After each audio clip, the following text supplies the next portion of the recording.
Assalamualaikum warahmatullahi wabarakatuh.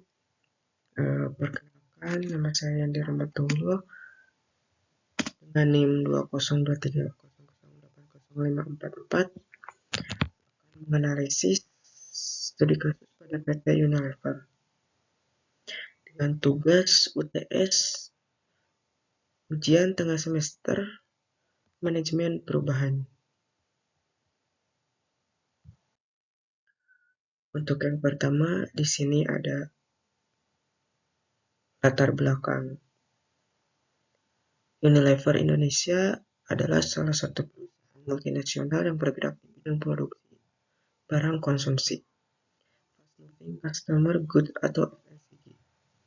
Perusahaan ini terkenal dengan berbagai merek produk terkenal seperti Rinso, Lifebuoy, Dove, dan Wall's. Unilever beroperasi di lebih dari 150 negara dan strategi bisnisnya banyak dipengaruhi oleh inovasi produk serta keberlanjutan sustainability. PT Unilever Indonesia memiliki posisi yang kuat di pasar berkat inovasi produk dan strategi pemasaran yang efektif.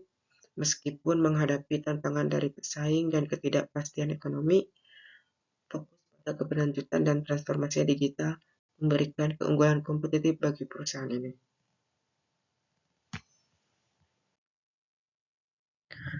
Selanjutnya di sini ada strategi perubahan baru PT Mayura Indah Tbk.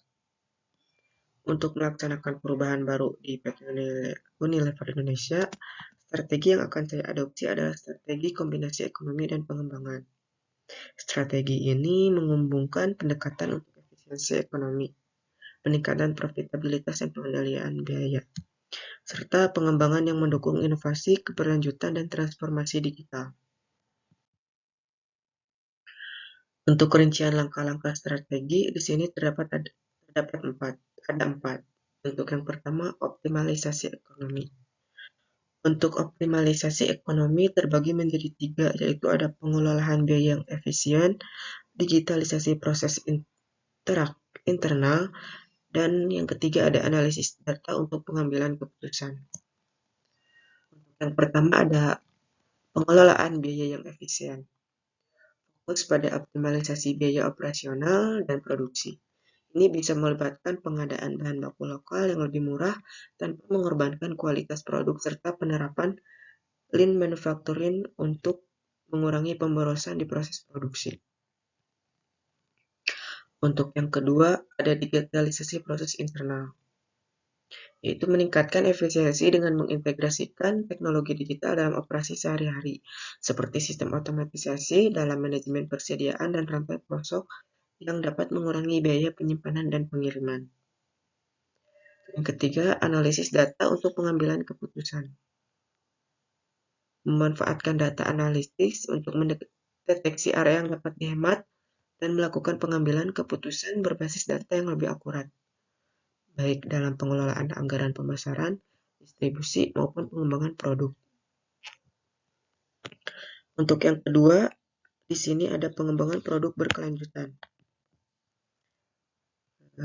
Untuk pengembangan produk berkelanjutan ini terbagi menjadi 3 juga. Untuk yang pertama ada inovasi produk ramah lingkungan.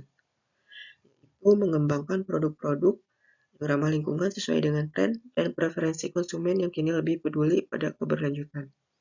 Ini bisa meliputi penggunaan kemasan daur ulang, formula produk yang ramah lingkungan, atau bahan baku yang berasal dari sumber berkelanjutan. Selanjutnya penelitian dan pengembangan R&D. Meningkatkan anggaran dan fokus R&D untuk memperkenalkan produk-produk yang baru sesuai dengan kebutuhan pasar serta lebih unggul dari pesaing. Contohnya meluncurkan produk dengan manfaat kesehatan atau produk perawatan pribadi berbasis bahan alami. Yang terakhir ada kemitraan dengan pihak ketiga.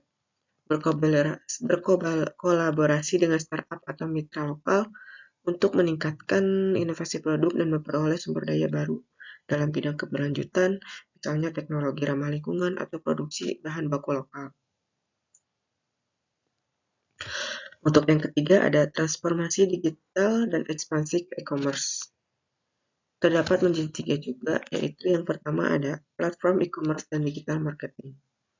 Meningkatkan penetrasi e-commerce untuk memperluas jangkauan pasar sekaligus memperkuat kehadiran Unilever di saluran digital, sehingga dapat menjangkau konsumen secara langsung dan mengurangi ketergantungan pada jalur distribusi konvensional. Selanjutnya, penggunaan big data dan machine learning.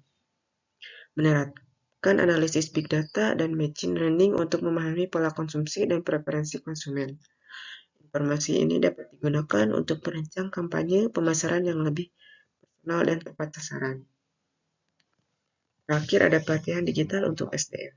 Melakukan pelatihan bagi karyawan dalam keterampilan digital untuk mendukung transformasi perusahaan secara menyeluruh. Peningkatan keterampilan ini akan memperkuat adaptasi mereka terhadap sistem baru serta mempercepat penerapan strategi berbasis data. Yang terakhir, nomor 4, membangun budaya kerja yang fleksibel dan adaptif. Sama seperti yang lain, ada 3 juga. Untuk yang pertama, pengembangan SDM dan program pelatihan. Meningkatkan keterampilan SDM melalui program pelatihan dan pengembangan berkelanjutan yang berfokus pada inovasi, keberlanjutan, dan digitalisasi. Selanjutnya ada kultur perusahaan yang adaptif. Mendorong budaya kerja yang inklusif, kolaboratif, dan terbuka terhadap perubahan. Hal ini penting agar karyawan lebih mudah menerima inovasi baru dan beradaptasi dengan strategi perusahaan yang lebih fleksibel. Terakhir, keseimbangan kerja dan kesejahteraan karyawan. Itu menyediakan fleksibilitas dalam jam kerja dan memperhatikan kesejahteraan karyawan dengan memberikan program kesejahteraan yang sesuai sehingga produktivitas dan motivasi karyawan tetap terjaga. Untuk selanjutnya ada kesiapan perubahan dari kondisi kebutuhan. Terdapat ada 3, yaitu yang pertama kebutuhan perubahan, need for change. Untuk kebutuhan perubahan ini juga terdapat ada 3. Yang pertama ada dinamika pasar dan preferensi konsumen.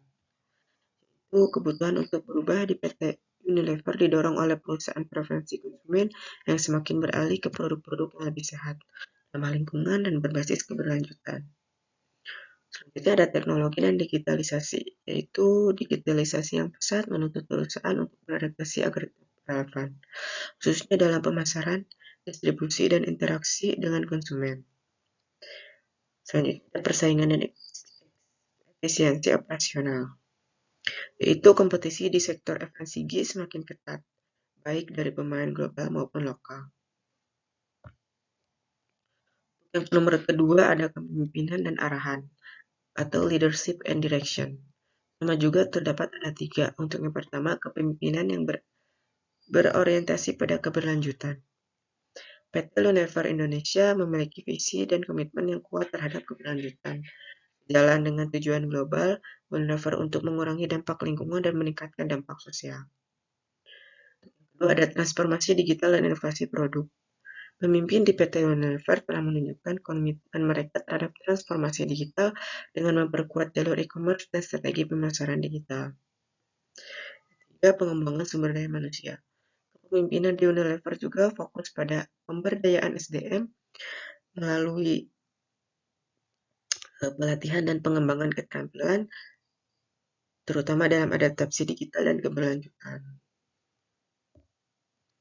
Untuk yang terakhir ada perencanaan atau planning. Untuk planning juga sama ada 3. Untuk yang pertama ada rencana jangka panjang untuk keberlanjutan.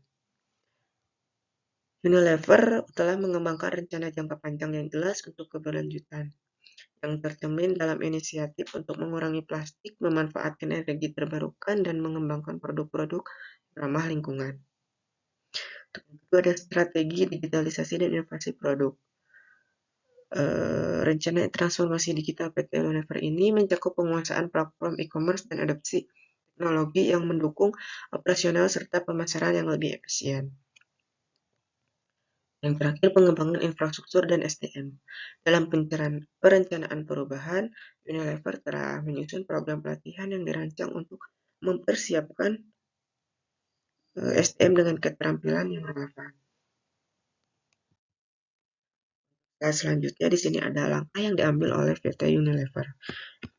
Dapat ada 4. Untuk yang pertama ada mengukuhkan komitmen kepemimpinan terhadap perubahan. Yaitu kepemimpinan harus terus menunjukkan komitmen yang kuat terhadap arah perubahan, terutama dalam hal keberlanjutan dan digitalisasi, sehingga visi perusahaan tetap konsisten. Untuk yang kedua ada mempercepat transformasi digital. Unilever sudah memulai perjalanan digital, tetapi percepatan di bidang e-commerce, penggunaan big data, dan otomasi akan membantu perusahaan tetap berada di depan para pesaing. Langkah ini mencakup investasi lebih lanjut dalam infrastruktur digital dan teknologi yang dapat meningkatkan efisien, mempersiapkan pasar, serta meningkatkan kepuasan konsumen. Untuk yang ketiga ada meningkatkan kapasitas inovasi produk dan keberlanjutan. Perusahaan harus mempercepat inovasi produk, khususnya yang berbasis keberlanjutan, untuk menjawab permintaan pasar yang semakin mendukung produk ramah lingkungan. Unilever perlu memastikan bahwa inovasi ini terus dilakukan dan disesuaikan dengan preferensi konsumen serta tren pasar, yang bisa dicapai melalui penelitian dan pengembangan R&D yang kuat. Untuk yang terakhir ada menyiapkan dan mendukung sumber daya manusia atau SDM. Untuk memastikan keberhasilan perubahan, Unilever harus terus membekali SDM dengan keterampilan yang relevan, terutama dalam teknologi digital dan kesadaran keberlanjutan. Pelatihan yang berkala dan adaptif penting untuk meningkatkan keterampilan karyawan sehingga mereka mampu berkontribusi secara efektif dan perubahan.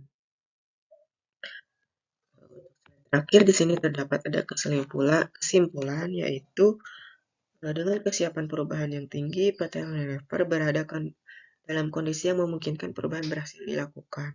Perusahaan sudah memiliki fondasi yang kuat dalam hal kebutuhan perubahan, kepemimpinan, dan perencanaan.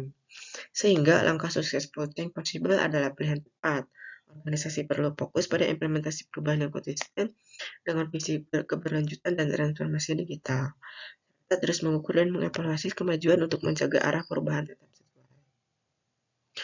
Mungkin begitu saja yang dapat saya sampaikan terkait analisis kasus pada PT Unilever Tbk. Mohon maaf bila ada kekurangan materi atau kesalahan dalam penyampaian. Mohon maaf bila ada atau kurang baik dalam penyampaian. Wassalamualaikum warahmatullahi wabarakatuh.